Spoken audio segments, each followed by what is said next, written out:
कालिदास कालिदास बोले, माते पानी पिला दीजिए, बड़ा पुण्य होगा।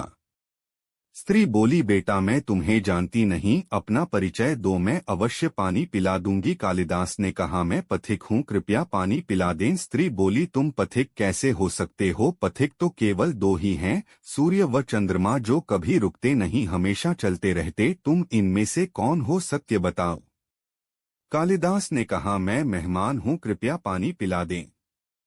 स्त्री बोली, तुम मेहमान कैसे हो सकते हो? संसार में दो ही मेहमान हैं, पहला धन और दूसरा यौवन, इन्हें जाने में समय नहीं लगता। सत्य बताओ, कौन हो तुम? अब तक के सारे तर्क से पराजित हताश तो हो ही चुके थे। कालिदास बोले, मैं सहनशील हूँ, अब आप पानी पिला दें। स्त्री ने कहा, नहीं, सहनशील तो दो ही हैं, पहली धरती जो पापी पुण्यात्मा सबका बोझ सहती है, उसकी छाती चीरकर बीज बो देने से भी अनाज के भंडार देती है। दूसरे पेड़ जिनको पत्थर मारो फिर भी मीठे फल देते हैं। तुम सहनशील नहीं, सच बताओ तुम कौन हो? कालिदास लगभग मूर्छा की स्थिति में आ गए और तर्क वितर्क से झल्लाकर बोले। कालिदास बोले, मैं हठी हूँ। स्त्री बोली, फिर असत्य, हठी तो दो ही हैं, पहला नख और दूसरे केश, कितना भी काटो बार बार निकल आते हैं।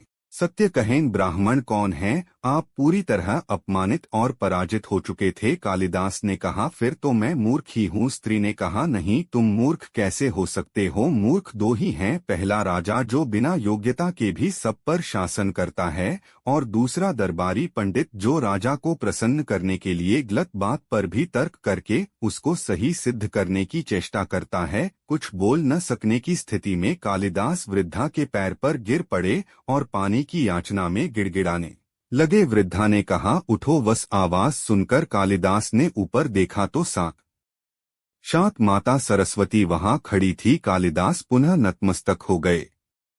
माता ने कहा, शिक्षा से ज्ञान आता है, न कि अहंकार। तूने शिक्षा के बल पर प्राप्त मान और प्रतिष्ठा को ही अपनी उपलब्धि मान लिया और अहंकार कर बैठे, इसलिए मुझे तुम्हारे चक्षु खोलने के लिए ये स्वांग करना पड़ा। कालिदास को अपनी गलती समझ में आ गई और भरपेट पानी पीकर वे आगे चल पड़े। शिक्षा विद्वत्ता पर कभी घमंड न करें, यही घमंड विद्वत्ता को नष्ट कर देता है। दो चीजों को कभी व्यर्थ नहीं जाने देना चाहिए, अन्न के कण को और आनंद के क्षण को।